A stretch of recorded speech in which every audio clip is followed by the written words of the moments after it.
The United States government threw me in prison for 30 years. Cat be cat. Oh, you still got the... No, You want to talk about it? Remember, Ross threw me in the raft. Hounded me. She'll let me know if Ross starts acting out of turn. Invited Joaquin and I to the White House. And I said under one... Come on, you gonna come or what? then I got married in this. Okay, hey, I'm sure she... Number one, land some beef kicks, and we run. Like, Good. Can you send it to me? Yeah, I airdrop it to you right now. Lose the mustache. Oh, with all due respect, sir. But de pior she is. It's my great privilege. It's even more Joaquin Torres and our own Captain America. If we ratify this treaty, I don't know, but you gotta stop.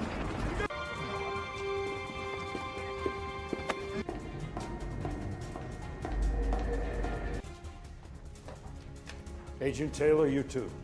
Except he did. Maybe somebody got to him. You're really defending a man who... Isaiah looked like he wasn't in control. He had no idea where he was. This country. He's a soldier, a patriot. You're not Steve Rogers. Sorry. Sam, what the hell are you doing? Looks like I am that guy. I could be court-martialed for this. What in the world happened to make you shoot at? The sky tears open with a sound like metal screaming. Sam Wilson drops from it, shield first, cutting through smoke that shouldn't exist over Washington. Not today. Not here. His boots hit concrete hard. People are running, but not from what he sees. They're running from something behind him. He turns. A shadow moves wrong. Too fast. Too precise. And that's when the sirens die. Silence. Sam's heart hammers against the vibranium on his arm. This is a mistake. He knows it. But he steps forward anyway, wings flaring open, slicing the air with that familiar electric whine. Captain America. The name still feels heavy, like it belongs to someone else. But the world doesn't care about feelings. It just keeps breaking. And something just broke here. Hours earlier, the world still pretended to be stable. Diplomats shaking hands. Cameras flashing. A fragile piece stitched together with speeches and signatures. Sam stood on the edge of it all, watching leaders smile like nothing could go wrong. Except something felt off. Not obvious, not loud, just a quiet wrongness crawling under the surface. Like a breath held too long. Then the first report came in, a missing convoy. No distress signal, no wreckage, just gone. Sam didn't like that. Nothing just disappears. Not in his world, not anymore. He tracked the last known route himself. No backup, no waiting. That's the thing about wearing the shield. You don't get to hesitate. The road was empty when he arrived. Too empty. Wind pushing dust across asphalt like the place had been abandoned years ago. But the engines were still warm.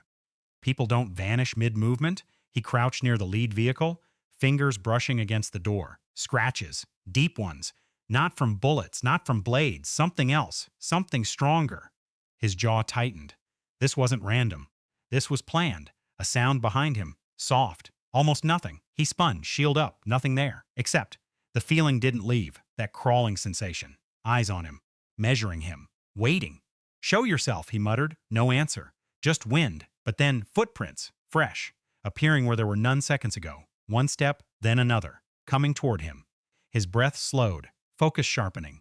He's fought aliens, soldiers, monsters. But this felt different. Controlled, intelligent, like it wanted him to notice, like it wanted him to follow. So he did. The trail led off-road, into trees that swallowed light. Every step deeper. The world seemed quieter. Even the air felt heavier. His comms crackled once, then died, alone now, completely. Good. If this was a trap, he'd spring it on his terms. Branches snapped somewhere ahead. Sam surged forward, wings propelling him low and fast through the forest, and then he saw it. A figure, standing still, watching him, not hiding, not running, waiting. Sam landed a few feet away, shield raised. "You took the convoy," he said. Voice steady but sharp. Why? The figure tilted its head slightly. Not human, not quite. The posture was wrong. Too still, too calm. "You weren't supposed to find this," it said. The voice flat, controlled. Like emotion had been removed piece by piece. Sam's grip tightened. "Yeah, I get that a lot." Then the figure smiled and vanished. Not ran, not jumped, Gone.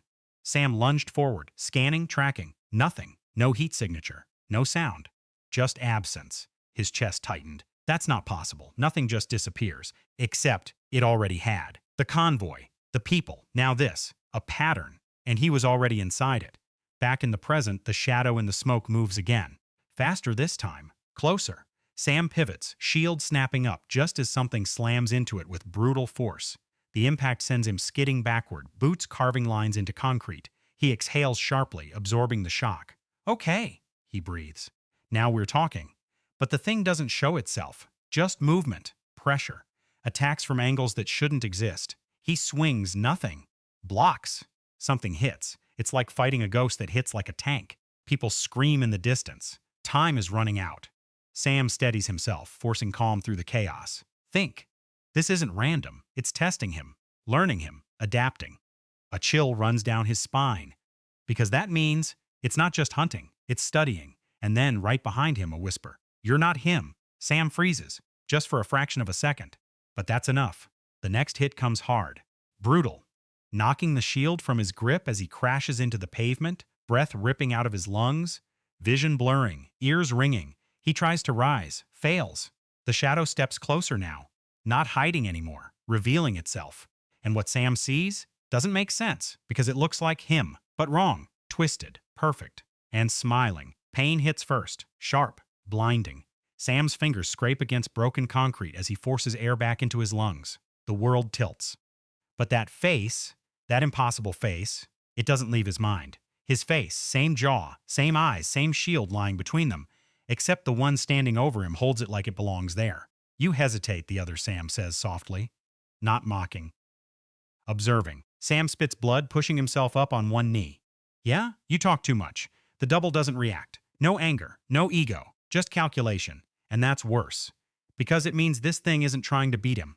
It's trying to understand him. It moves again. Fast. Too fast. Sam barely gets his arm up before the strike lands. Bone-rattling force.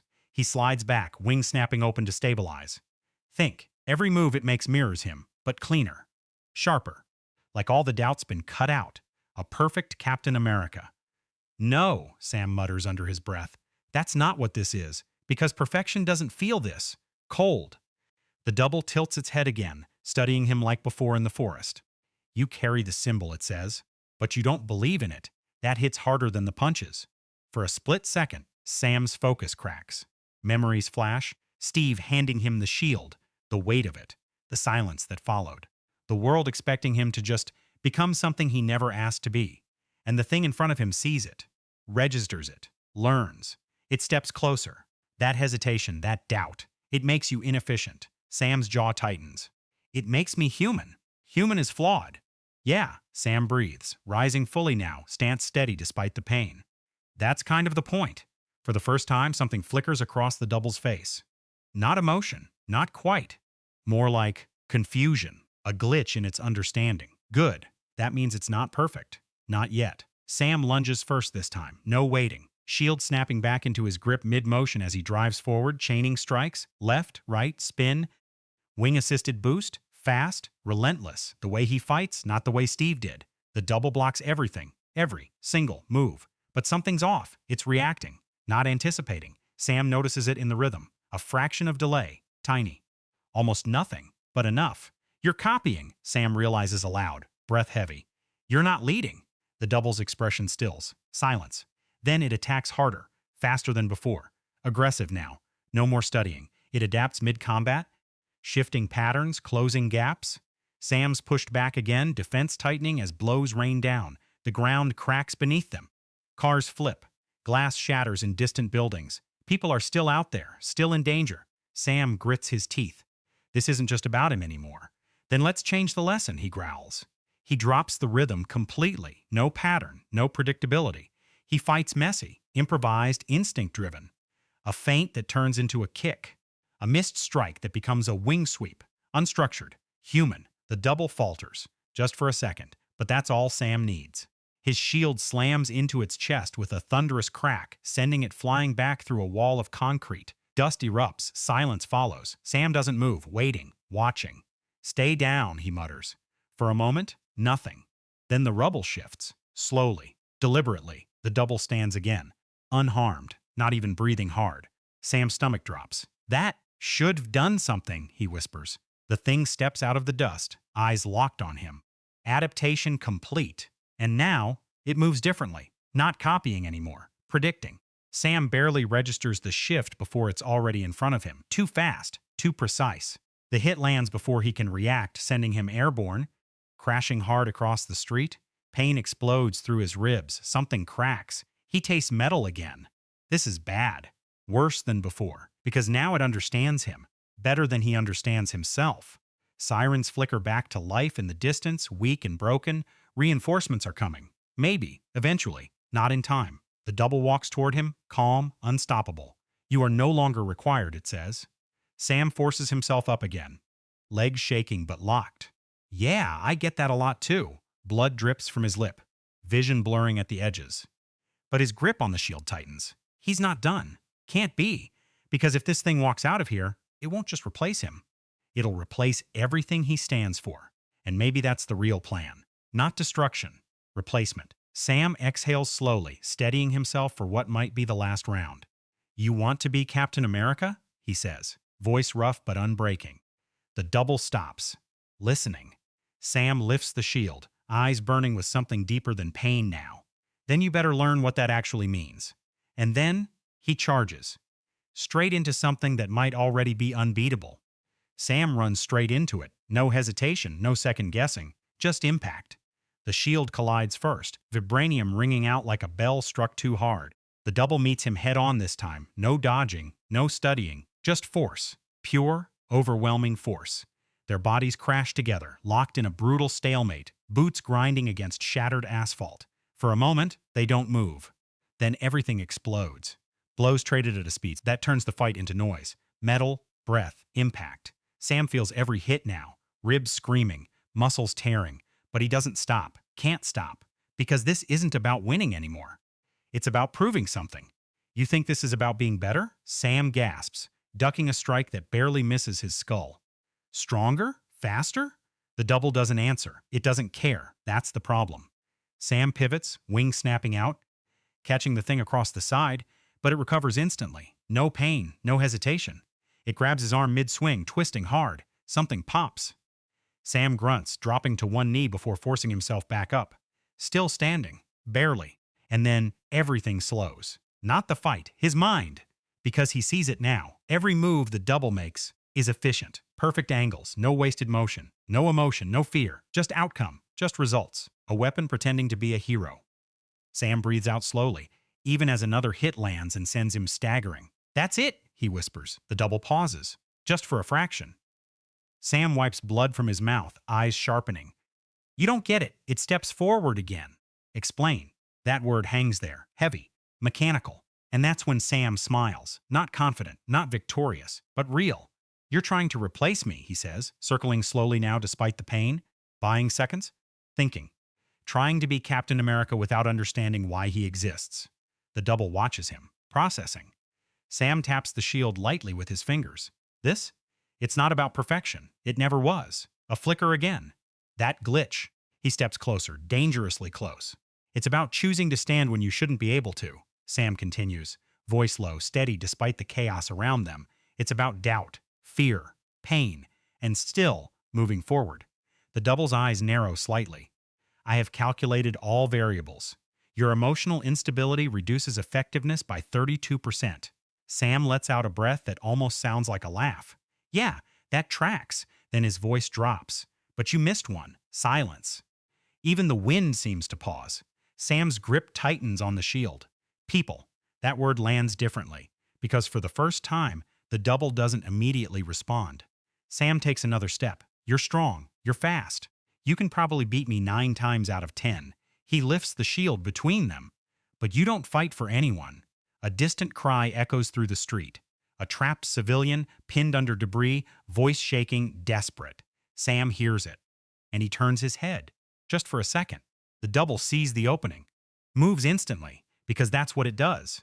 Exploit weakness, it lunges, and Sam doesn't block. He lets it hit. The impact slams into him like a truck, sending him crashing sideways, but not before his wing fires, launching the shield, not at the double, but past it.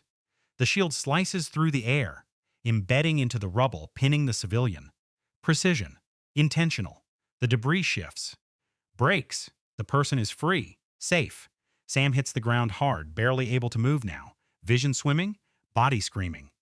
But his eyes stay locked on the double. See the difference? He chokes out. The double stands frozen. Because that wasn't efficient, wasn't logical, wasn't optimal. It was something else, something it can't calculate. For a moment, neither of them move. Then slowly, the double looks past Sam, at the person scrambling away to safety.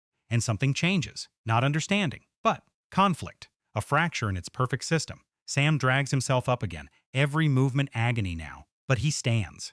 Because that's what he does. That's Captain America, he says quietly. The double turns back to him. Silent. Processing. Evolving. And then it smiles again, but this time it's different. Colder. More certain. Correction, it says. You are obsolete. Sam's heart drops. Because whatever hesitation was there, it's gone. And now, it's learned the wrong lesson. The word obsolete hangs in the air like a death sentence. Sam feels it before he understands it. Something's changed. The double doesn't rush this time. No sudden strike, no explosive speed. It just walks toward him, slow, controlled, inevitable. Like the outcome has already been decided. Like Sam is just catching up to it. That's worse. Way worse. Sam forces his body upright again, though every nerve screams in protest. His ribs grind with each breath. Vision flickers. But he stays standing, because falling now means ending. You learned the wrong thing, Sam says, voice low, dragging strength from somewhere deeper than muscle. The double tilts its head. No, I learned efficiency requires sacrifice. Sam's stomach tightens, because now it gets the choice, and it chose wrong. Behind them, the city breathes in panic, sirens louder now, helicopters slicing the sky, but they feel far away, distant, like none of that matters inside this moment. Only this. Only him. Only it. You saved one, the double continues, stepping closer. At the cost of advantage. At the cost of victory. Sam wipes blood from his chin, steadying his stance. Yeah, that is failure. No, Sam breathes. That's the job. Silence. Then the double moves. Not fast, not yet, just precise. It circles him now like a predator that's already decided where to strike. Sam tracks it, adjusting, but slower this time. He can feel it, his body giving out piece by piece. Reaction time slipping. Strength fading. He's running out. And the thing knows it. You cannot win, it says calmly. Sam exhales, almost amused despite everything. Yeah, I figured that out already. But you continue. Sam's grip tightens on nothing, his shield still embedded across the street. Too far. Doesn't matter. I always do. And that's when the double attacks. Blinding speed. Sam barely turns before the hit lands, harder than anything before. His body lifts off the ground, slamming into a crushed car with a metallic scream. Glass shatters around him. Air leaves his lungs completely this time. Nothing. For a second, nothing. Just ringing, just darkness pressing at the edges. Move. His mind screams it. Move. But his body doesn't listen. Footsteps approach, slow, measured. The double stands over him again, looking down with that same empty focus. No rage, no triumph, just completion. You are no longer necessary, it says. Sam's fingers twitch against the broken metal beside him. Not done, not yet. He forces a breath. It burns, everything burns. But his eyes open again, locking onto the figure above him. You keep saying that, he rasps. The double doesn't respond, doesn't need to. It raises its arm, preparing the final strike. And in that frozen second, Sam sees it. Not the movement, not the attack. The flaw, tiny, almost invisible. But it's there, because the double isn't hesitating, it's confirming, running probability, ensuring outcome. And that's the delay. Sam's eyes sharpen. Now. The arm comes down, and Sam moves. Not away, forward. He surges up with everything left, crashing into the double's center line, throwing off the perfect trajectory. The strike misses, barely, shattering the car behind him instead.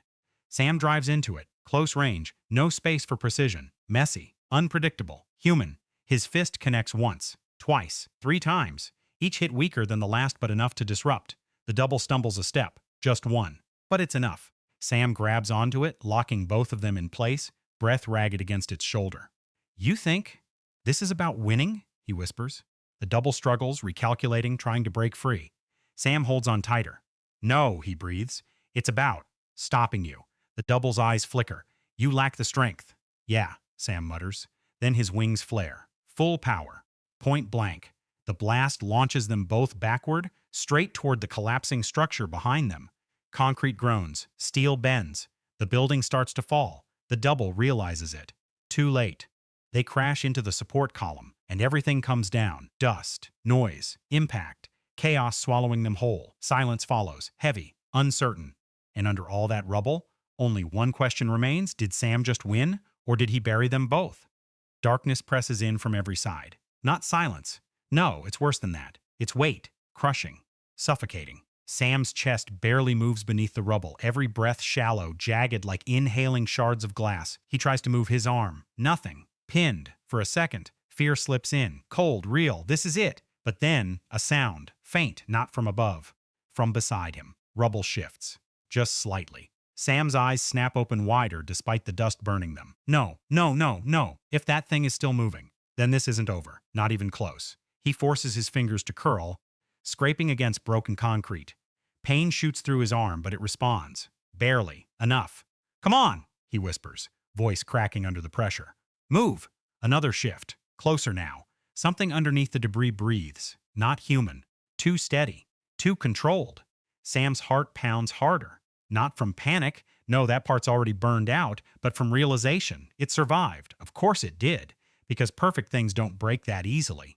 A slab of concrete suddenly lifts, just enough for light to slice through the darkness. Dust dances in that thin beam, and behind it, a hand. Not shaking, not struggling, lifting. The double rises from the wreckage like it was never buried at all. Debris slides off its shoulders, its movement smooth, untouched by damage, not even a limp, not even a breath out of place. Sam watches it through the narrow gap, chest tightening. Yeah, he mutters weakly. Figures. The double steps free, standing fully now in the fractured remains of the street. It looks down at itself briefly, checking, confirming. Then its gaze shifts. Back to Sam. Still pinned, still broken, still alive. It walks toward him, slow again. Always slow when it knows it's already won. Sam tries to push himself free, muscles screaming, but the weight doesn't budge. His body's done. Completely done. Every fight, every hit, every second. It's all caught up now. He's got nothing left. The double stops just a few feet away, staring down at him through the dust-filled light. You attempted self-sacrifice, it says. Sam coughs, a weak chuckle escaping despite everything. Yeah, didn't take, huh? No, it replies flatly. I adapted. Of course it did. Sam lets his head fall back slightly, eyes still locked upward. So what now, he asks. You finish it? The double doesn't answer immediately. Instead, it studies him again. But something's different. Not curiosity, not confusion. Evaluation, like it's deciding something bigger than just this moment. You are inefficient, it finally says, but influential. Sam's brow furrows slightly. That's supposed to be a compliment? No, a beat. Then I will replace you. Those words land heavier than the rubble crushing his ribs. Not kill, replace. Sam's jaw tightens. Yeah, I got that part. You are the symbol, the double continues. Eliminate you, and I inherit nothing. Become you, and I inherit everything. A chill runs deeper than the pain now. This was never about destruction. It was about taking the role, taking the shield, taking the meaning, and twisting it. Sam exhales slowly, forcing clarity through the haze. You think people won't notice? They will not, it says. I will be better. Sam almost laughs again, but there's no strength left for it. Just a tired breath. That's the problem, he whispers. The double steps closer, kneeling slightly now, bringing itself eye level with him. Close enough that Sam can see every detail of his own face reflected back, except empty, hollow. You believe imperfection creates connection, it says. I will simulate that. Sam's stomach drops. Because that means it's not just learning how to fight him, it's learning how to be him. No, Sam mutters, shaking his head weakly. You can't fake that. I can. The confidence in that statement isn't arrogance. It's certainty. And that's terrifying. The double reaches out, gripping the broken slab pinning Sam's chest. Slowly, effortlessly, it lifts it just enough to free him. Not mercy. Control. Sam gasps as the pressure releases, air rushing painfully back into his lungs. But before he can move, before he can even think, the double's hand clamps around his throat, lifting him, feet dangling, weak, helpless. You will be removed, it says calmly. Sam's vision darkens at the edges, fingers weakly grasping at the arm holding him. No strength, no leverage, nothing left. but his eyes, still burning, still defiant. "You still don't get it," he chokes out. The double tilts its head slightly. Sam forces the words through tightening air. "You can take the shield, the name, even the face." His voice drops to a rasp. "But you'll never be the reason people believe in it." For the first time, the double hesitates, just a fraction, but it's there. And somewhere deep beneath the pain, beneath the fading strength, Sam sees it. One last opening, one final chance. And this time, it might cost him everything. The world narrows to one point. Air, gone. Strength, gone. Time, almost gone. Sam's feet hang uselessly above the ground, fingers barely clinging to the wrist, crushing his throat. Darkness creeps in from the edges of his vision, slow and certain. This is it. His body knows it. His mind refuses it. Move. Nothing. The double's grip tightens, lifting him higher, as if ending this is just another calculation. Clean. Final. "You are unnecessary," it says again. Sam's chest convulses, fighting for breath that won't come. But his eyes, still locked on that mirror version of himself, don't break, because deep down he sees it. That fraction. That tiny hesitation from before. Still there, buried under certainty, but not gone. And that's enough. Sam stops struggling, completely. His body goes still in the double's grip. Not surrender. Choice. The double registers it instantly. Termination accepted. Wrong. Sam's hand slowly releases its weak grip and instead reaches toward his chest. Not for a weapon. For something smaller. Something overlooked. His fingers press against the compact control embedded in his suit. A pulse. Low frequency. Silent. But powerful. The wings on his back, damaged, bent, barely functional, flicker once. Then explode outward, point blank. The sudden burst of kinetic force slams into the double at zero distance. Not enough to destroy it, not even close. But enough to break the grip. Sam drops hard onto the ground, coughing violently as air tears back into his lungs. Pain floods in instantly, overwhelming, but he rolls, instinct forcing distance. The double recovers mid-step, faster now. No pause this time. It learned. It lunges again. But Sam is already moving, not toward it, away. Straight toward the shield still lodged across the street. Every step is agony, legs threatening to give out, vision barely holding together. But he runs anyway, because this is it, the last move. Behind him, he hears it, closing the distance. Fast, too fast. He won't make it. Doesn't matter. He keeps going. The shield glints through dust and smoke. Closer. Closer. A hand grabs his shoulder. Violent. Crushing. The double spins him around mid-run, fist already coming down. Sam doesn't block. He leans into it. The punch connects hard, but it drives him forward instead of stopping him. Momentum. Pain used as propulsion. His fingers stretch and close around the shield. Contact. Everything sharpens. For one single second, clarity cuts through the chaos. Sam turns. Not defensive, not reactive. He steps in, close, inside the double's range. And then he stops thinking. No strategy, no calculation, just instinct, just belief. The shield moves in a way it hasn't all fight. Unpredictable, fluid, almost reckless.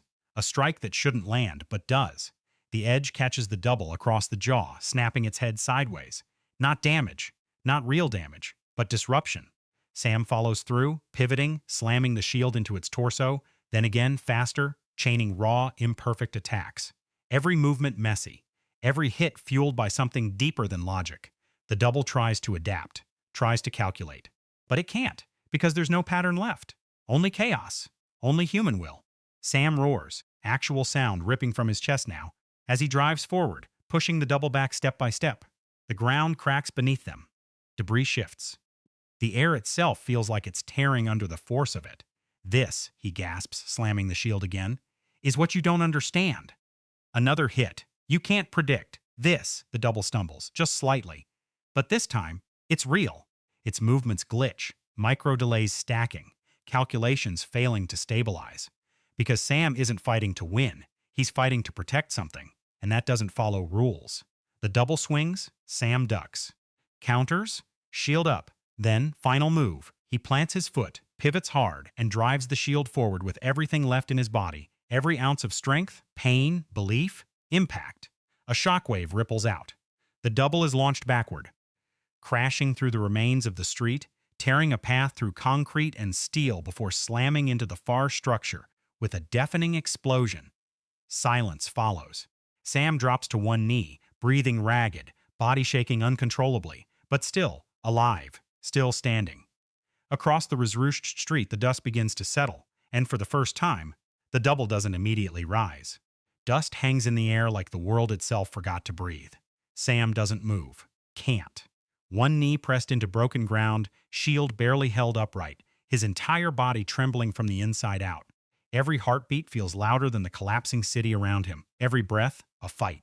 Across the street, nothing. No movement, no sound, just debris. For a moment, hope flickers. Small, dangerous. Stay down, Sam whispers.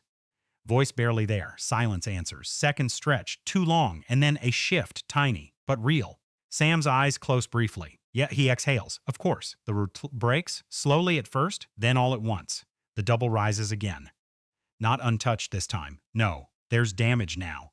Cracks along its suit, movement slightly uneven, its head tilts just a fraction too late. Not perfect anymore, but still standing, still coming. Sam watches it. Something deeper than exhaustion settling into his bones. Acceptance. Because this was never about beating it. Not really. The double steps forward, slower now, recalibrating with every movement. Its voice comes again. But there's something new in it. Strain, adaptation, incomplete. Sam almost smiles. Yeah, he murmurs. Welcome to being human. The double stops a few feet away. Close enough again. Always close. You have degraded my efficiency, it says. Good. A pause. Then, why continue? That question lands differently than anything before. Not calculation. Not strategy. A question. Sam shifts, forcing himself upright one last time. It takes everything. Every broken piece of him screaming. But he stands, shield lifting, arm shaking, because he breathes, eyes locking onto his own reflection in that twisted mirror. Someone has to. The double studies him. Not attacking. Not yet. Processing something new. Sam takes a step forward. Slow. Deliberate. I don't win every fight, he continues. I don't always make the right call. I mess up, I doubt, I fall. Another step. Closer. But I get back up. The words aren't loud. They don't need to be. Every time. Silence stretches between them. Heavy. And then the double moves. One last time. Fast. Not perfect. Not clean, but desperate. Sam sees it. Not with clarity. Not with strength. But with instinct. He raises the shield, not to strike. To hold. The impact slams into him like everything before combined. The force drives him backward, boots tearing across the ground, body threatening to collapse under it. But he doesn't move, doesn't give. The shield holds. He holds. Because this isn't about overpowering, it's about enduring. The double pushes harder, trying to break through, trying to finish it. But something's wrong. Its movements stutter. Micro delays stacking again. Faster now, worse. Its system, overloaded. Too many variables, too many contradictions. It can't resolve them. It can't be him. Sam grits his teeth, pushing back just enough to destabilize the balance. And then he shifts. A small movement, a human movement, off angle, imperfect. The double doesn't predict it, can't. The force redirects. Its own momentum betrays it, and suddenly it's off balance, just for a second. But that's all Sam's ever needed. He turns, drives the shield forward, not with power, not with precision, but with everything left inside him. Impact, direct, center. The double freezes, cracks spread. Not physical, something deeper. Its eyes flicker violently. Systems collapsing under the weight of contradiction it can't process. You are inefficient. It struggles. Sam leans closer, breath ragged, voice steady despite it all. Yeah, he says quietly, but I'm real. The light in the double's eyes fractures, breaks, and then it stops, completely. No movement, no recovery, just stillness. The fight ends not with an explosion, but with silence. Sam stumbles back, barely catching himself as the weight of everything finally crashes down. His grip loosens. The shield drops slightly. But he's still standing, still breathing. Sirens grow louder now, real this time. People rushing in, voices shouting, the world coming back piece by piece. Sam looks down at the motionless figure, his face, but not him, never him. He exhales slowly, exhaustion pulling at every part of him. The symbol, still intact, not perfect, never perfect, but still standing. And as the sun breaks through the smoke above, casting light across the rozruched street, one truth settles in. Captain America isn't the strongest, isn't the fastest, isn't the most efficient. He's the one who refuses to stop, no matter what, even when everything says he should. Sam lifts the shield again, just barely, and walks forward. What makes a Captain America story without Steve Rogers feel legitimate? That's the question hanging over Captain America. Brave New World before a single frame even plays. Because this isn't just another sequel, it's a test. A test of whether the symbol of Captain America can outgrow the man who defined it for over a decade. And at the center of that test stands director Julius Onah, a filmmaker whose career trajectory doesn't scream safe studio choice, but rather something far more interesting: calculated risk. Onah didn't arrive here through the typical Marvel pipeline. Before stepping into the MCU, he built his reputation on smaller, more character-driven projects like Loose, a film that dissected identity, perception, and moral ambiguity with surgical precision. That matters, because handing him a $200 million-plus franchise entry signals something intentional from Marvel Studios: a desire to shift tone, to explore something more internal than explosive. This isn't just about spectacle. It's about redefining legacy. And legacy is exactly where the film's creative genesis begins. After the events of The Falcon and The Winter Soldier, Anthony Mackie's Sam Wilson inherits the shield, but not the universal acceptance that came with it. That narrative tension, earning the symbol rather than embodying it by default, becomes the spine of Onah's vision. He isn't directing a continuation, he's directing a transition. That subtle difference shapes everything. Here's what's fascinating. Marvel could have played this safe. They've done it before. Leaning into formula, letting familiarity carry the weight. But Brave New World signals a pivot. The title itself echoes Brave New World, and whether intentional or not, that association brings thematic baggage. Questions of control, power structures, and identity within systems. Onah leans into that. His version of Captain America isn't just punching villains. He's navigating a world that doesn't quite agree on what America even represents anymore. And that's where the director's personal sensibility starts bleeding into the blockbuster framework. Onah has always been interested in perception versus reality, how characters are seen versus who they actually are. Sam Wilson, stepping into a role historically defined by Steve Rogers, becomes the perfect vessel for that exploration. He's not a super soldier. He's not enhanced. He's human in a way Steve never had to be. That vulnerability isn't a weakness here. It's the point. But ambition like this doesn't exist in a vacuum. It requires backing. And Marvel, despite its reputation for tight creative control, appears to be giving Onah enough space to imprint his perspective. Not full auteur freedom, this is still a machine with moving parts, but enough to shift tone. Enough to make this feel like a film with something to say, not just something to sell. There's also the matter of scale. Marvel films operate on a different level of logistical complexity. Multi-unit shoots, heavy VFX integration, interconnected storytelling across multiple projects. For a director like Onah, transitioning from intimate dramas to this scale isn't just a technical leap, it's a philosophical one. How do you maintain character depth when the canvas gets this big?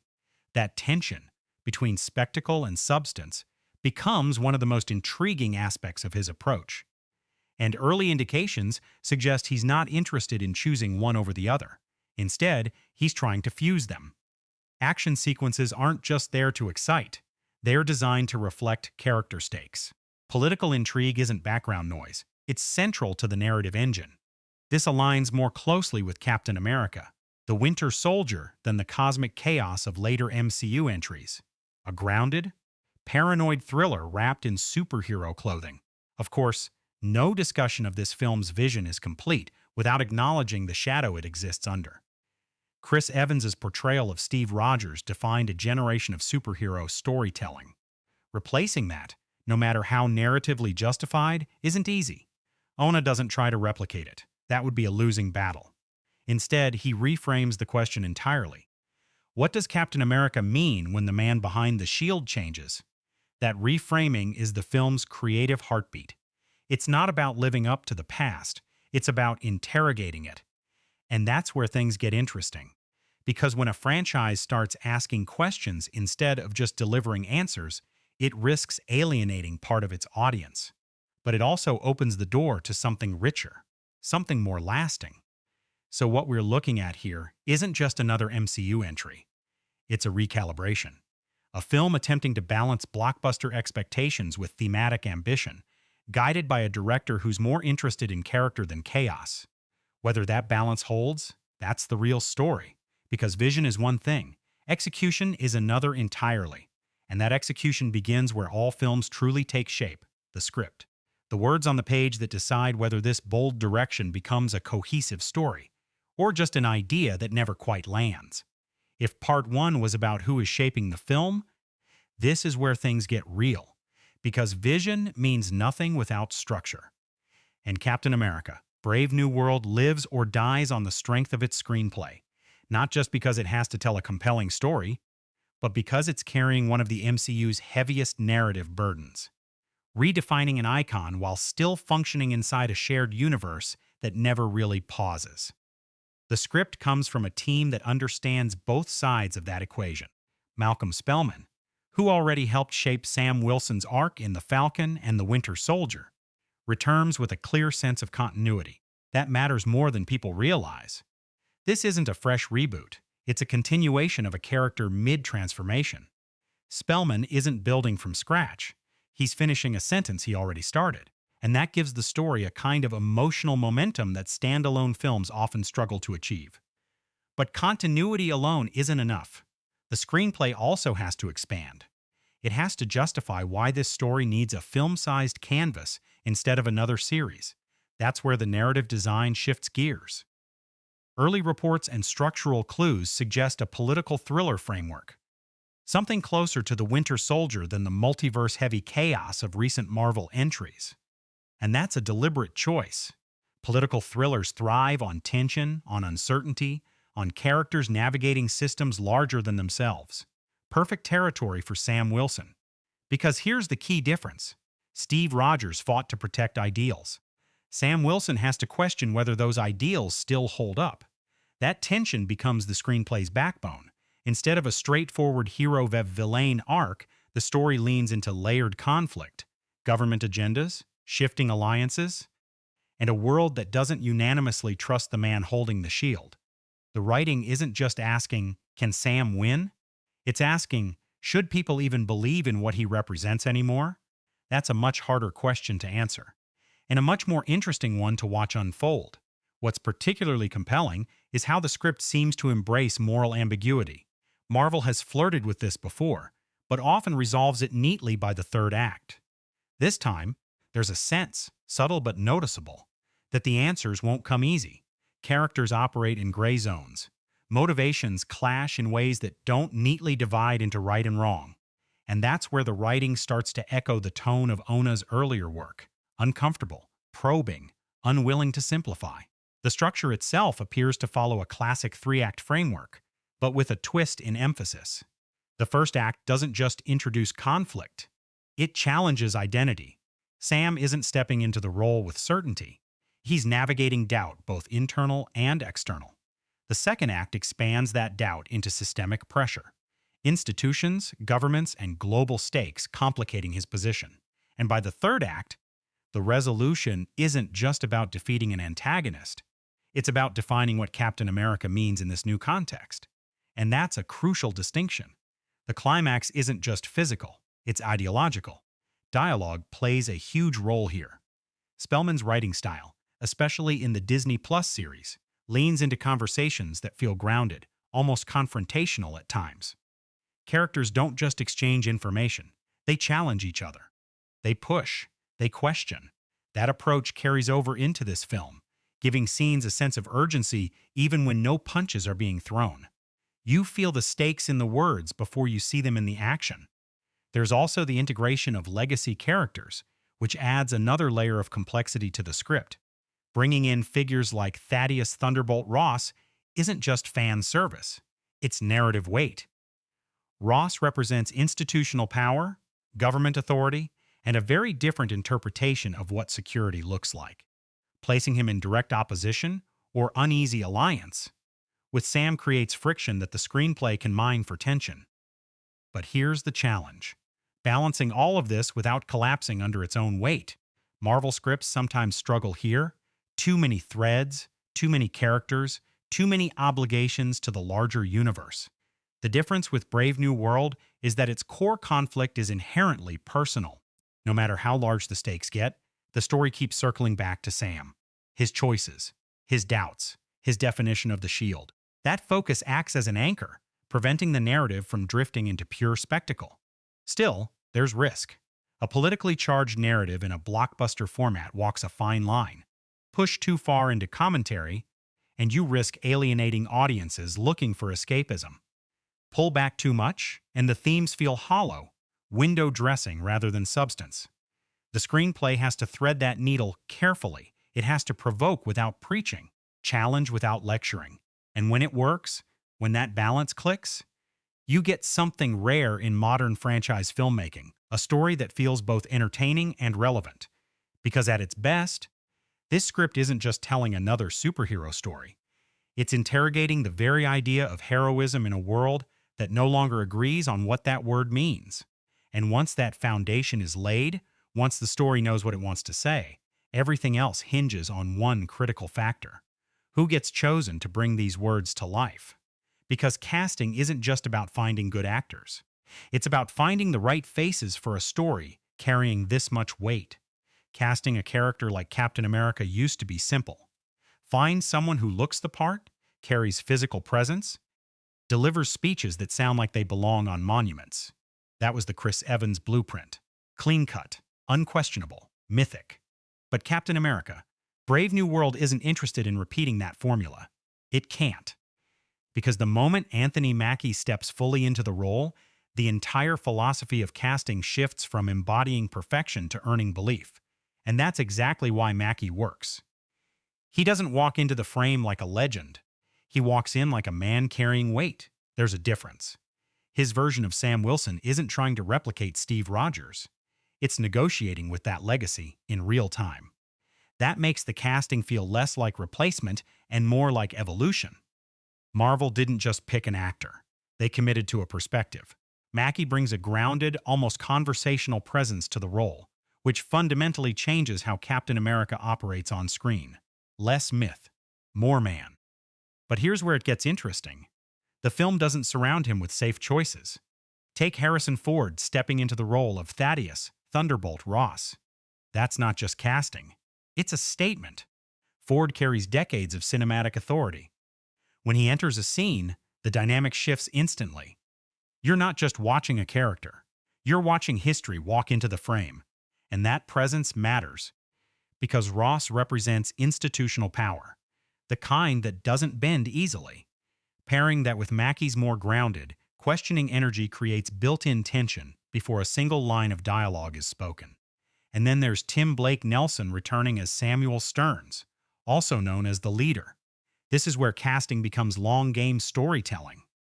Nelson first appeared in The Incredible Hulk back in 2008. Bringing him back now isn't nostalgia, it's payoff. It signals that Marvel is willing to reconnect threads that have been dormant for over a decade.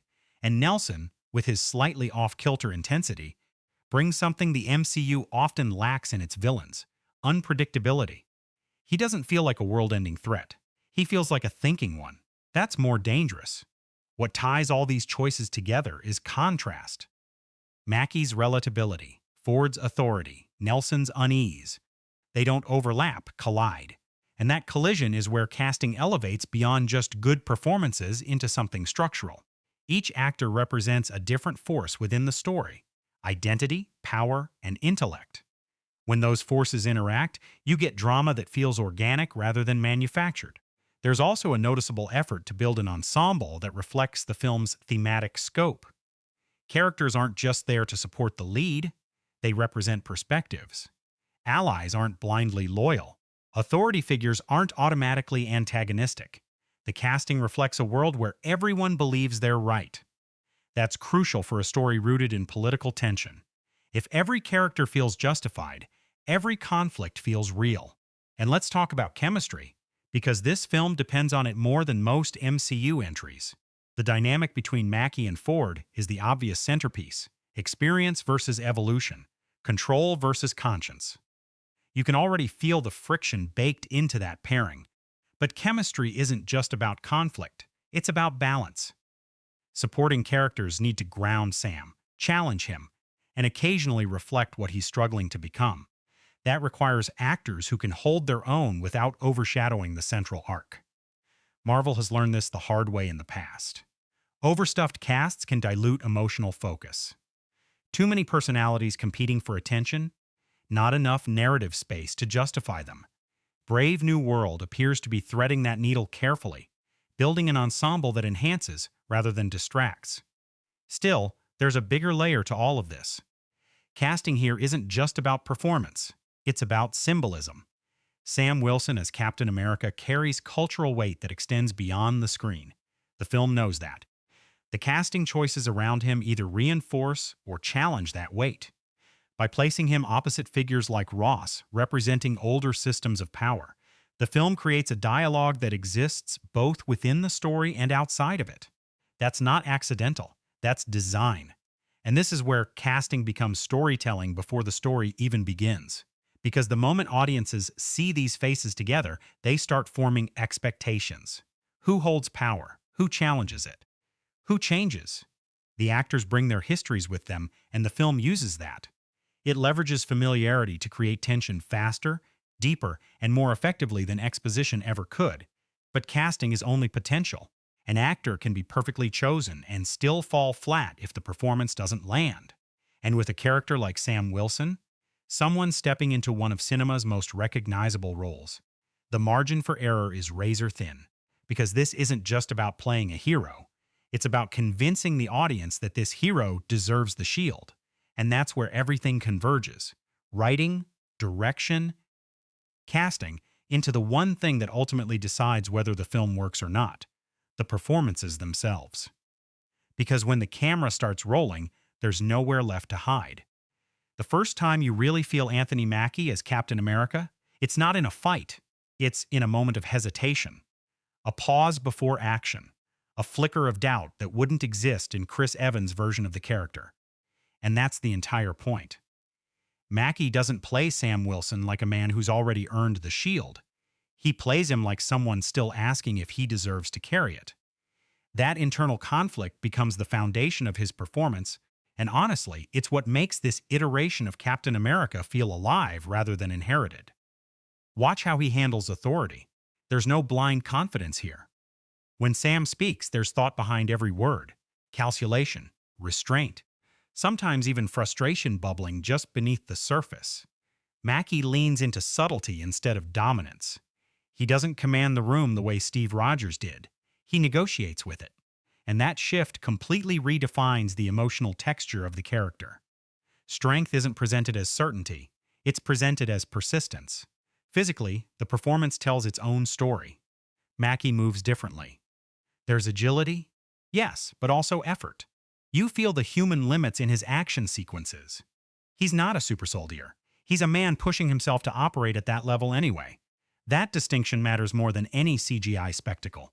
Every punch, every landing, every mid-air maneuver carries weight. Not just visually, but psychologically. He's proving something every time he steps into danger. And then there are the quiet scenes. This is where Mackie does his best work. He lets silence stretch, lets reactions linger. There's a moment, you'll know it when you see it, where Sam doesn't respond immediately to a challenge about what Captain America represents. He just listens, processes. And in that pause, you see the entire burden of the role settle on his shoulders. No speech needed. That's performance through restraint, and it's far more powerful than any monologue. Now place that opposite Harrison Ford as Thaddeus Thunderbolt Ross, and something fascinating happens. Ford doesn't act with Mackie, he acts against him. His Ross is controlled, authoritative, and completely unbothered by moral hesitation. Where Sam questions, Ross decides. Where Sam listens, Ross commands. That contrast creates a dynamic that feels less like hero versus ally and more like ideology versus institution. Ford brings decades of cinematic gravitas into every frame, but he doesn't overpower Mackie, he challenges him. Forces him to push harder, stand firmer, speak louder when necessary. Their scenes together crackle with tension, not because of explosive dialogue, but because of what's unsaid. Power dynamics shift constantly. You can feel Sam trying to assert his version of Captain America, while Ross represents a version shaped by control and pragmatism. It's not just performance. It's thematic conflict embodied through actors. And then there's Tim Blake Nelson as Samuel Stearns, Nelson doesn't play the leader like a traditional villain. There's no theatrical menace, no exaggerated evil. Instead, he leans into something quieter, smarter, slightly off. His performance feels like it's always one step ahead of the scene, like he's processing outcomes faster than everyone else. That creates discomfort. You don't fear him because he's powerful. You fear him because he's unpredictable. There's a particular way Nelson uses stillness that stands out. While other characters react, he observes. While others speak, he studies. It's unsettling in the best way, and it gives the film a different kind of antagonist, one rooted in intellect rather than brute force. That's a refreshing shift for the MCU, which often leans heavily on spectacle-driven villains. But here's where the performances really come together: chemistry through contrast. Mackie grounds the film. Ford elevates the stakes. Nelson destabilizes everything. And the interplay between those three energies creates something layered. Scenes don't feel like they're moving in a straight line. They feel like they're pulling in different directions at once. That tension keeps the film from becoming predictable, even when the structure follows familiar beats. There's also growth within Mackie's performance that's worth paying attention to. Early in the film, his delivery carries hesitation. By the final act, there's a shift, not into Steve Rogers-style certainty, but into something more defined. He stops asking for permission, starts making decisions. The voice changes slightly. The posture firms up. It's subtle, but it's there. A character arc expressed physically, not just narratively. And that's what makes this performance work. It doesn't try to replace what came before. It builds something new. Because if Chris Evans' Captain America was about unwavering belief, Anthony Mackie's version is about earning that belief in real time. Every scene, every choice, every moment of doubt, it all feeds into that journey. And when it clicks, when the performance aligns with the film's larger themes, you don't just see a new Captain America. You accept him. But even the strongest lead performance can't carry a film alone. It needs support, texture, a world filled with characters who feel just as intentional, just as alive. Because sometimes, the moments that stay with you the longest don't belong to the hero at all. They belong to the one standing just outside the spotlight. Sometimes it's not the hero who defines the emotional texture of a film, it's the people orbiting him. And Captain America, Brave New World understands that better than most Marvel entries. Because while Anthony Mackie carries the shield, the world around him is filled with characters who constantly challenge what that shield stands for. The supporting cast here isn't decorative, it's argumentative. Start with the returning presence of Carl Lumbly as Isaiah Bradley. Every time he appears, the film slows down, and that's intentional. Lumbly doesn't play Isaiah with anger alone. He plays him with history. There's a heaviness in his voice, a lived-in exhaustion that makes every line feel like it's been carried for decades. When he speaks to Sam, it's not mentorship, it's warning. And that dynamic adds a layer the MCU rarely sustains: generational conflict within heroism itself. Isaiah represents a version of Captain America that was hidden, suppressed, and ultimately discarded. Sam represents the version the world is being asked to accept now. Put them in the same room, and you don't get easy inspiration. You get friction. Lumbly leans into that discomfort. He doesn't soften the edges.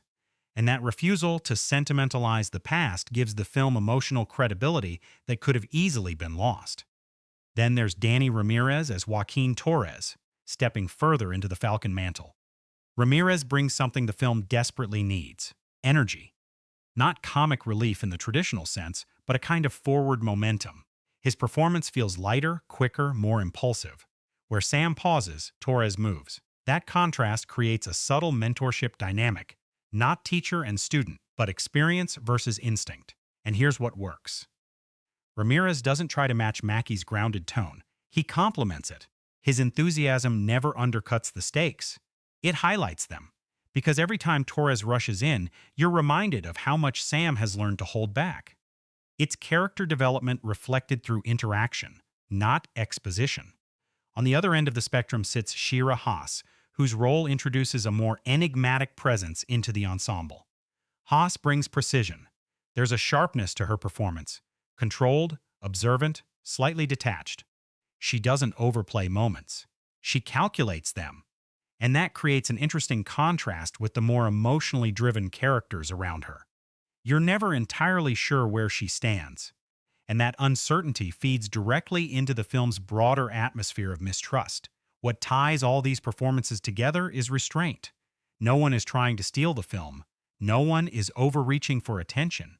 Instead, each actor carves out a specific space within the narrative and stays true to it. That discipline allows the ensemble to function like a system rather than a collection of individuals. Everyone has a purpose. Everyone pushes against Sam in a different way. And that's the key: pressure. Every supporting character adds a different kind of pressure to the protagonist. Isaiah challenges his right to the shield. Torres challenges his approach to responsibility. Figures like Ross challenge his authority within larger systems. And characters like Hassaz operate in the gray areas, where trust becomes a liability. The result is a film where Sam isn't just fighting external threats, he's constantly negotiating internal ones. There's also a noticeable absence of traditional scene stealers. You know the type: characters written to dominate moments, deliver punchlines, or hijack emotional beats. Brave New World avoids that trap. Even its lighter moments feel integrated rather than inserted. Humor exists, but it doesn't derail tension. It releases it just enough to keep the narrative breathing. That balance is harder to achieve than it looks. Too much intensity, and the film becomes exhausting. Too much levity, and the stakes dissolve. The supporting cast operates right in that middle space, maintaining tone without flattening it. Another layer worth paying attention to is how relationships evolve over time. These aren't static dynamics. Interactions shift as the story progresses. Trust builds, fractures, rebuilds in different forms, and the actors adjust accordingly. You can see it in body language, in eye contact, in the way dialogue delivery changes from one scene to the next. It's subtle work, but it's what makes the ensemble feel alive rather than scripted. And then there's the bigger picture. This isn't just a group of characters supporting a hero. It's a network of perspectives surrounding an idea. What Captain America means, what it should mean, what it used to mean. Each character represents a different answer to that question, and none of those answers are presented as definitively right. That's what elevates the ensemble. They're not there to agree, they're there to challenge. And when that kind of dynamic clicks, the film stops feeling like a solo journey and starts feeling like a conversation, where every voice matters, even when they contradict each other. But all of those voices need a world to exist in, a physical space that reflects their conflicts, their histories, their ideologies, because characters don't exist in isolation. They exist in environments designed, every detail, every color, every texture, to support the story being told. And that's where the film's visual identity begins to take shape. Walk into Captain America. Brave New World, and the first thing you notice isn't a character. It's a feeling. Clean government halls that feel just a little too sterile. Urban environments that look lived in but carry an undercurrent of tension. This isn't the glossy, almost utopian aesthetic Marvel sometimes leans on. It's sharper, colder, more grounded. And that shift begins with the film's production design, an invisible architecture shaping everything you see and, more importantly, everything you feel. The design philosophy here leans heavily into realism, but not the comforting kind. This is realism with edges. Spaces aren't just built to look authentic. They're built to reflect power structures. Government interiors, for example, don't feel welcoming. They feel imposing. Wide corridors, muted color palettes, and rigid symmetry create an atmosphere where authority isn't just present. It's overwhelming. You don't question who's in control in these spaces. You feel it immediately. And that's deliberate. Because this film is deeply concerned with institutions, how they operate, how they present themselves, and how individuals navigate within them. The production design mirrors that tension. Environments often dwarf the characters, especially Sam Wilson. He's frequently framed against structures that feel bigger than him, more permanent than him. It's a visual reminder that he's not just fighting enemies, he's moving through systems that were never built with him in mind. Color plays a huge role in reinforcing that idea. Unlike the bold, saturated palettes of earlier MCU entries, Brave New World leans into controlled tones, grays, deep blues, washed-out whites. Even moments of brightness feel restrained, like the world is holding something back. And then, when color does break through, reds, especially, it carries weight. It's not just aesthetic, it's symbolic. The shield, the flag, the idea of America itself. Color becomes language. Costume design follows the same philosophy of grounded symbolism. Sam's Captain America suit doesn't scream perfection, it suggests functionality. There's a tactile quality to it, like you can feel the material, the weight, the wear. It looks built for movement, for combat, for survival, not for display. That distinction matters. Steve Rogers' suit often felt iconic, almost ceremonial. Sam's feels earned, used, tested. Even supporting characters are defined through wardrobe in subtle ways. Authority figures lean into structured, almost rigid designs, sharp lines, darker tones, controlled silhouettes. Meanwhile, characters operating outside those systems carry more variation, more texture. It's a quiet but effective way of visually separating ideology without a single line of dialogue. Then there's the use of locations. This film doesn't isolate itself in fictional cities or overly stylized environments. It grounds itself in recognizable spaces, urban centers, government facilities, real-world inspired settings. But those locations are heightened just enough to feel cinematic without losing authenticity. It's a delicate balance. Push too far into realism, and you lose visual identity. Push too far into stylization, and you lose thematic weight. Brave New World walks that line carefully. And here's where the design really starts to shine, layering. Look closely at the backgrounds. Offices aren't pristine, they're lived in. Papers stacked imperfectly. Screens displaying information that isn't directly relevant to the scene, but adds context. Walls that carry subtle wear. These details don't draw attention to themselves, but they build a world that feels inhabited long before the camera arrived. That level of detail does something important. It builds trust. The audience believes in the space, which means they're more willing to believe in the story unfolding within it. There's also a noticeable restraint in how the film uses spectacle within its environments. Large-scale sets exist? Of course. They have to, but they're not designed to overwhelm. They're designed to serve. Action sequences don't feel disconnected from their surroundings. They feel shaped by them. The environment becomes part of the choreography. Obstacles aren't just there for visual flair. They influence movement, strategy, consequence. And that's where production design intersects with storytelling. Every space asks a question: who built this? Who controls it? Who doesn't belong here? Sam Wilson moves through these environments differently than Steve Rogers ever did. There's an awareness in how he occupies space, less ownership, more negotiation. And the design supports that. It never lets him fully settle. There's always a sense of tension, of imbalance, of something slightly off. That's not accidental.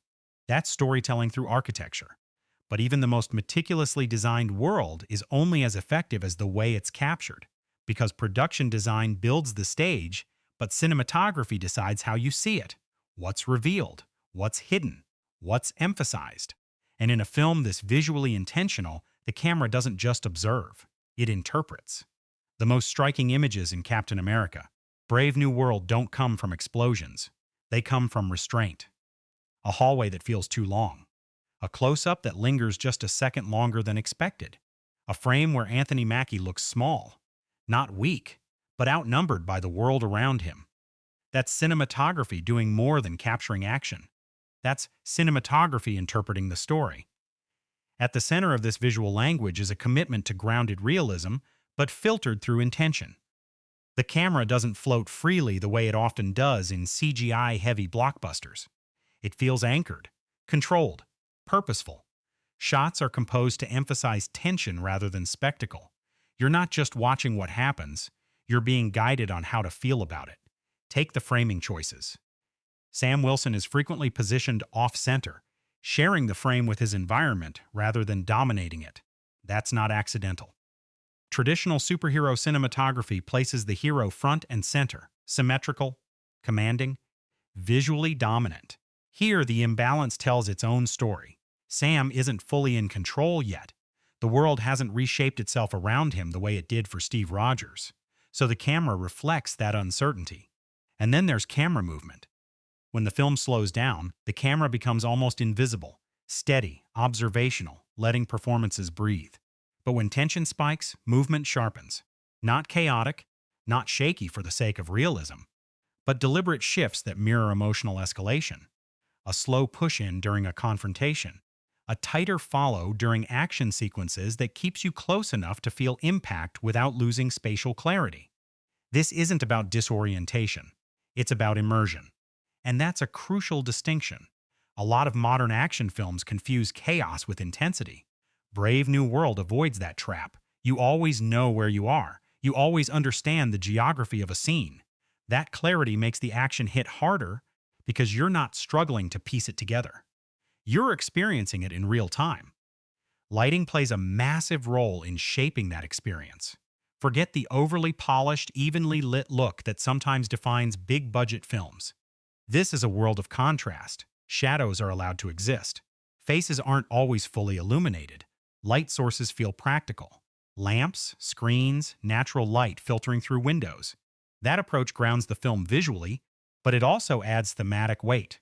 Darkness isn't just aesthetic, it's metaphor. Information hidden, truth obscured, motives unclear. Watch how often characters are partially lit during conversations. One side of the face visible, the other fading into shadow.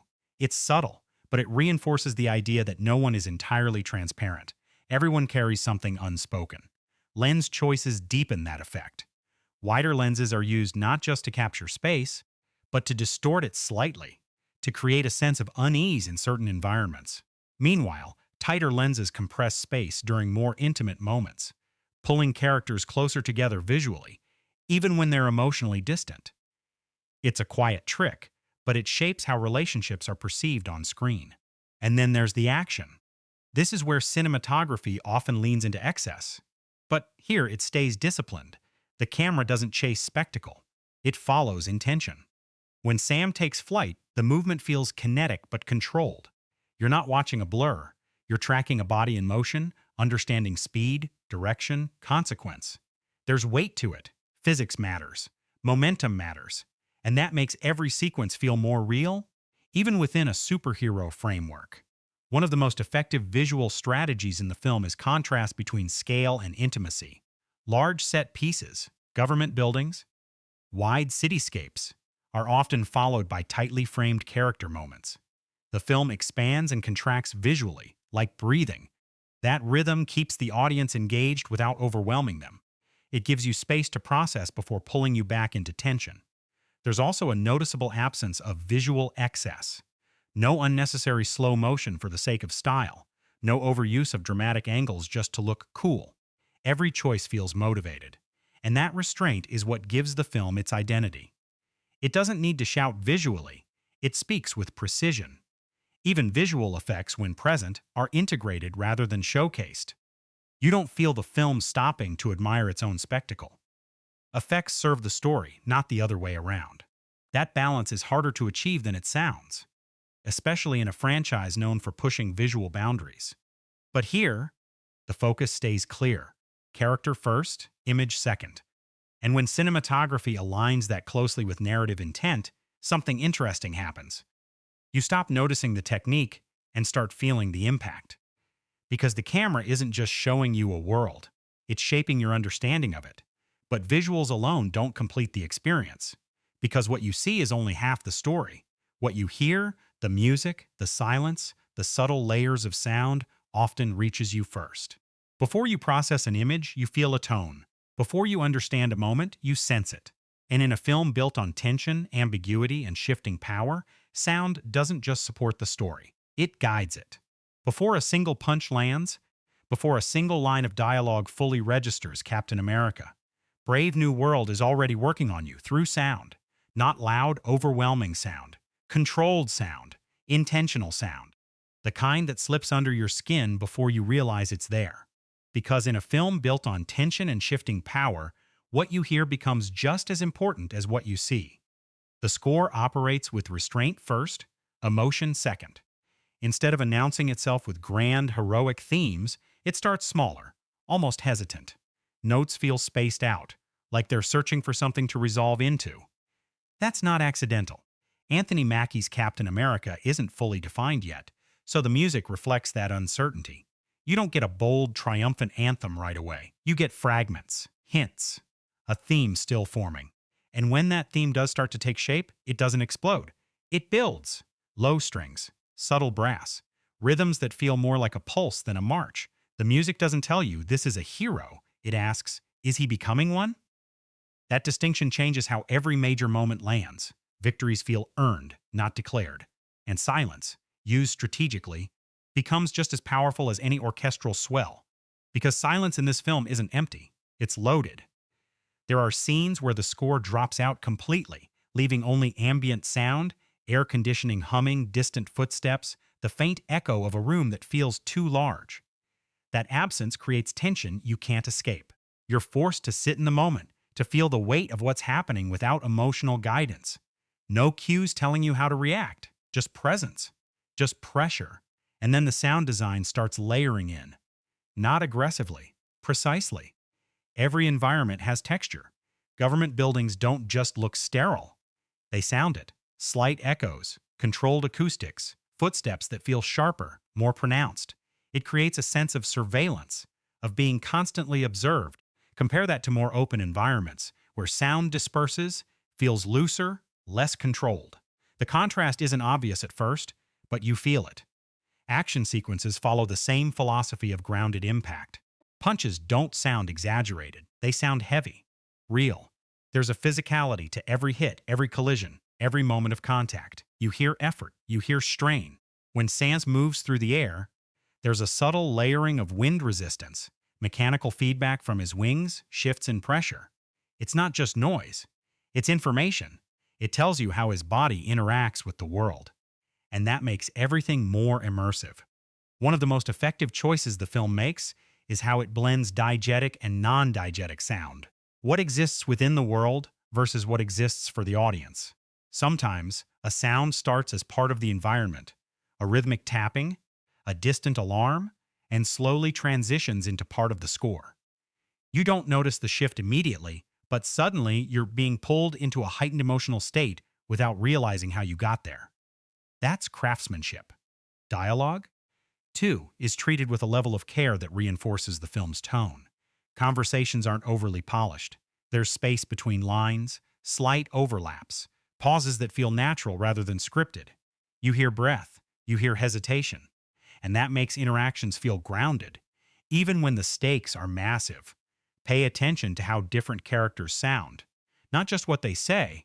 Authority figures, like Thaddeus Thunderbolt Ross, carry a controlled, measured tone, every word deliberate, no wasted movement in speech.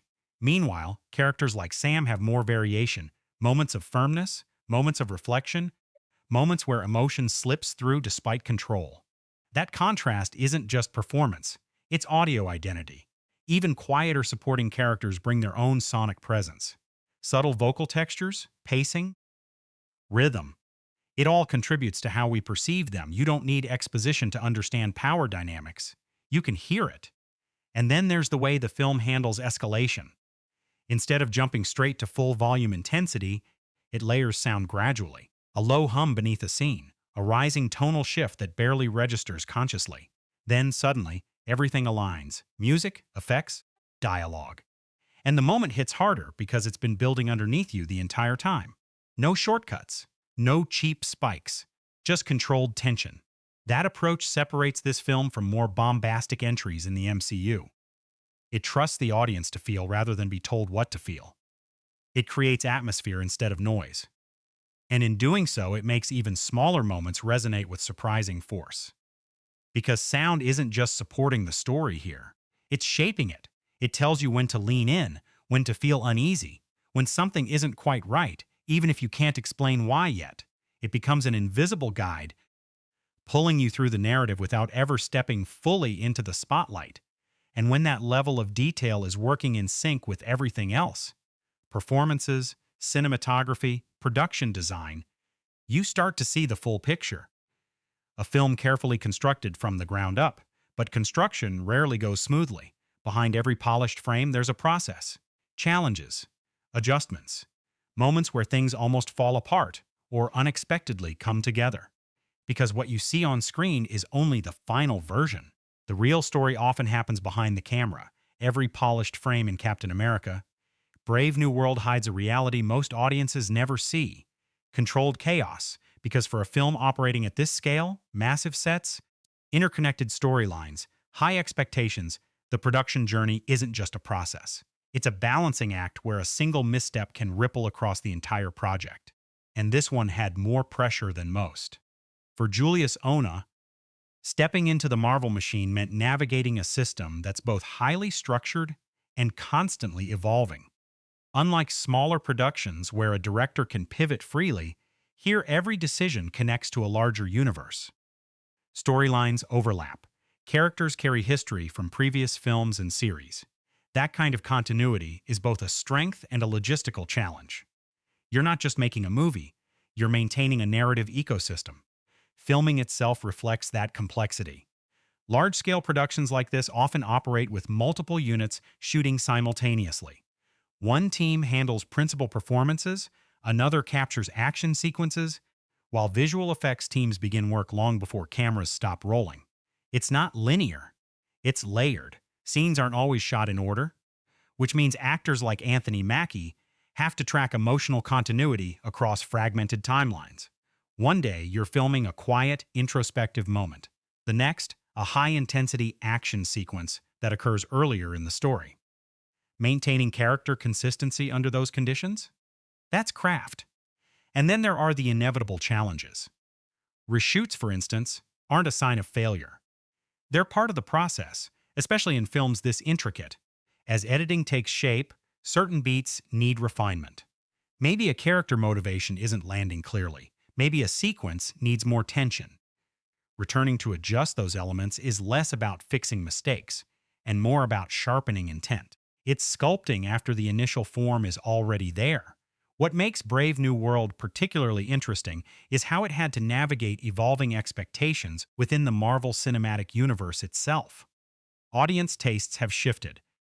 The formula that once guaranteed success doesn't carry the same weight anymore. That means production isn't just responding to a script. It's responding to a changing cultural landscape.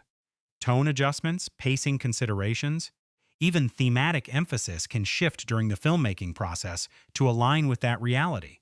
And let's talk about scale versus intimacy, because that tension doesn't just exist in the final film. It exists during production too. On one hand, you have large, coordinated sequences involving stunts, visual effects, and complex choreography. These require precision, timing, and an almost military level of coordination. On the other hand, you have quiet character scenes that depend on performance nuance and emotional authenticity. Switching between those modes isn't just demanding for actors, it's demanding for the entire crew. Lighting setups, camera rigs, even sound capture methods change depending on the scene's needs. And sometimes, the most memorable moments come from unpredictability. Improvisation, for example, still finds its way into a production this controlled. An actor adjusts delivery. A line is rephrased. A reaction happens differently than planned. When those moments feel authentic, they often make the final cut. Not because they were scripted, but because they work. That's the paradox of big-budget filmmaking. Despite all the planning, spontaneity still plays a role. There's also the human side of production, which rarely gets enough attention. Long shooting schedules. Physical demands of action sequences. The mental focus required to stay in character across months of filming. Cast and crew relationships start to matter more than ever. When that environment is collaborative, it shows on screen. Performances feel connected. Interactions feel natural. That kind of chemistry isn't just written, it's built over time. And then there's post-production, the phase where the film truly comes together. Editing isn't just about assembling footage, it's about rhythm, deciding how long a moment lingers, when tension peaks, when it releases. Visual effects are integrated, not just added. Sound design layers in. Music finds its place. It's where all the individual pieces, performance, cinematography, design are shaped into a cohesive experience. But here's the reality. No matter how carefully a film is crafted, it ultimately faces a different kind of test: the audience. Because once the film leaves the controlled environment of production, it enters something far less predictable: the marketplace. Expectations, competition, timing, audience reception. All of it determines whether the film succeeds not just creatively, but commercially. And in a franchise as massive as the MCU, those numbers don't just reflect success. They define it. Numbers don't lie, but they rarely tell the whole story either. And when it comes to Captain America, Brave New World, the box office isn't just about profit. It's about proof. Proof that audiences are willing to embrace a new Captain America. Proof that the MCU can still evolve without losing its grip on mainstream appeal. And perhaps most importantly, proof that risk, creative, thematic, structural, can still translate into commercial success. Because make no mistake, this film walks into theaters with expectations that are almost impossible to ignore.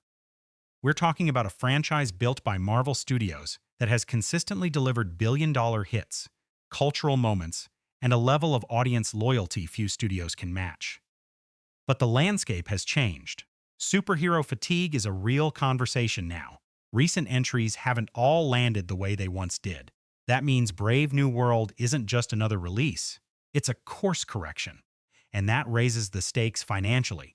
While exact production numbers haven't been officially locked in publicly, films of this scale typically operate in the $200, $250 million range before marketing. Add global promotion, and the total investment climbs significantly. That means the film isn't aiming for modest success. It needs strong international performance, sustained box office legs, and audience retention beyond opening weekend. Opening weekend becomes the first signal. A strong debut indicates curiosity, brand loyalty, and effective marketing. But what matters more here is the second weekend drop. That's where word of mouth kicks in. If audiences connect with Anthony Mackie as Captain America, if they believe in the transition, numbers stabilize. If not, the decline hits harder. This isn't just about spectacle drawing crowds. It's about acceptance sustaining them. And that's where this film faces a unique challenge.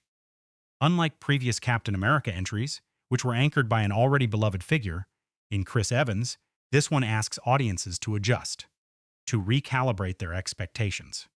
That kind of shift doesn't always translate instantly into box office confidence. It builds, or it doesn't.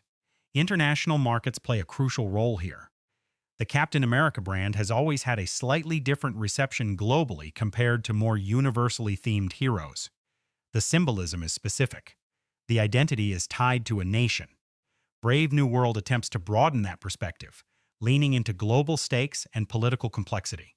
If that resonates, international numbers rise. If it feels too localized, performance can taper. Streaming and post-theatrical life add another layer. Even if theatrical performance doesn't reach the heights of earlier MCU peaks, the film's value extends beyond box office. Disney's ecosystem, particularly through Disney, means success is measured across multiple platforms. Streaming engagement, merchandise, long-term franchise positioning, all factor into the film's overall impact. A movie doesn't just make money once anymore. It continues generating value over time. But here's where things get interesting. Financial success and creative success don't always align. A film can perform well commercially while leaving little cultural footprint.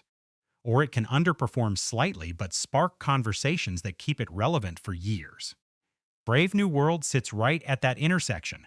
Its themes, its casting, its tonal shift, all position it as a film that could resonate beyond opening weekend numbers. The real question isn't just, how much will it make? It's what will those numbers mean?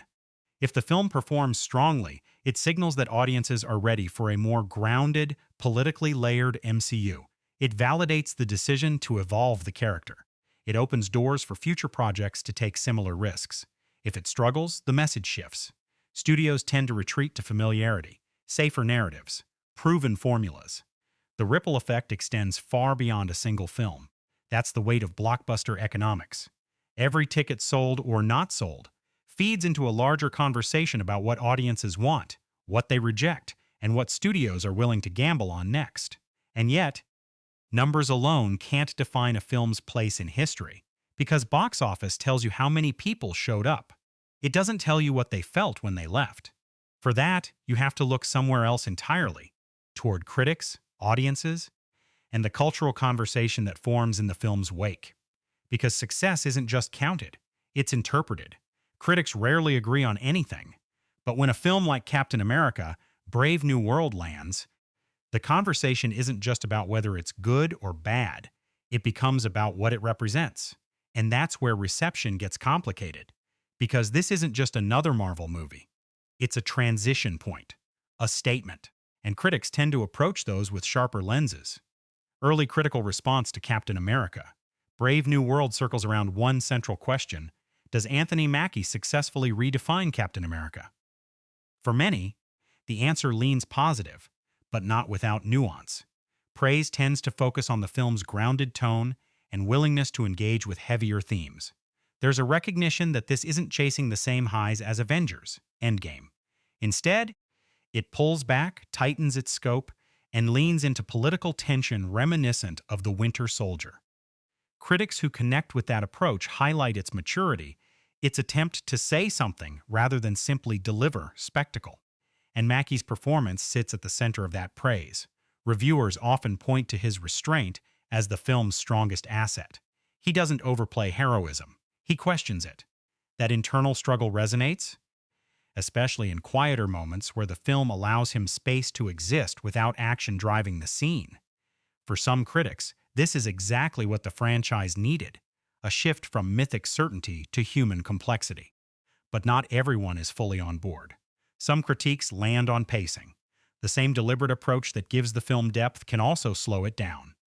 Audiences expecting constant momentum might find the quieter, more introspective stretches less engaging. There's also the challenge of balancing political themes within a blockbuster framework. Push too far, and it risks feeling heavy-handed.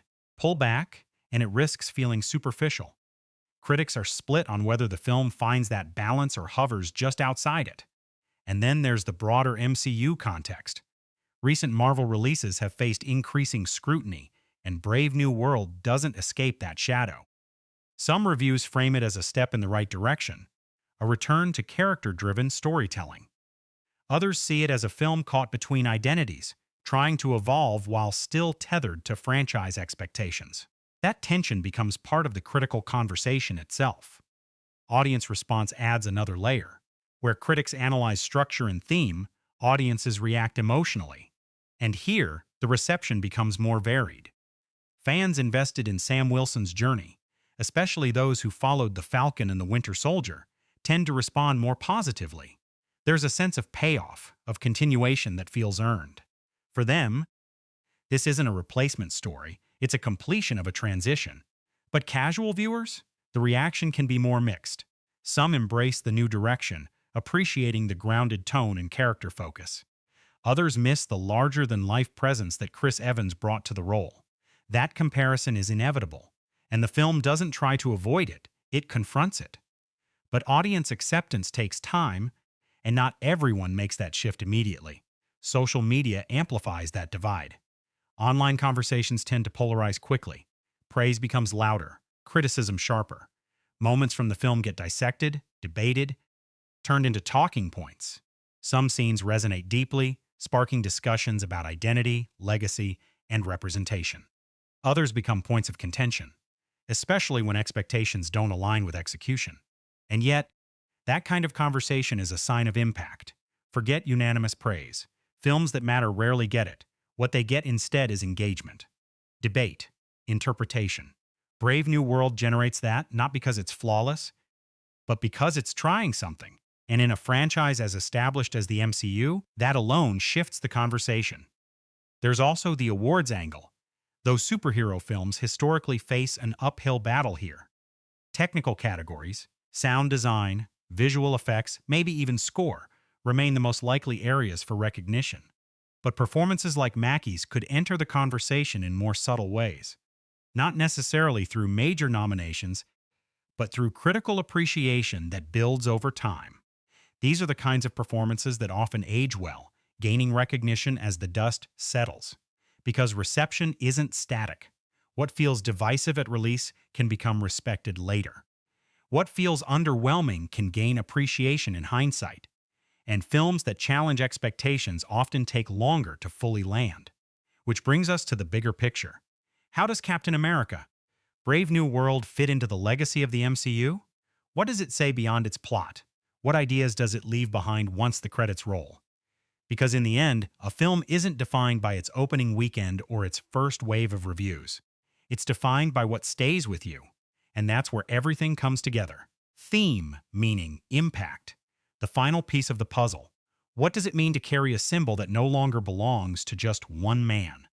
That question lingers long after Captain America, Brave New World ends. Not as a clean answer, but as something unresolved, something the film intentionally leaves open. Because this isn't a story about inheriting greatness. It's about redefining it. And in doing so, the film shifts the entire philosophical foundation of what Captain America represents within the Marvel Cinematic Universe. At its core, the film wrestles with identity. Anthony Mackie's Sam Wilson doesn't just wear the shield. He questions it, challenges it, reinterprets it, and that becomes the film's most compelling thematic thread. If Steve Rogers was the embodiment of unwavering ideals, Sam is the embodiment of interrogated ideals. He doesn't assume the system is right. He asks whether it deserves to be defended at all. That shift matters, because it transforms Captain America from a symbol of certainty into a symbol of dialogue. The film isn't telling you what America is, it's asking what it should be.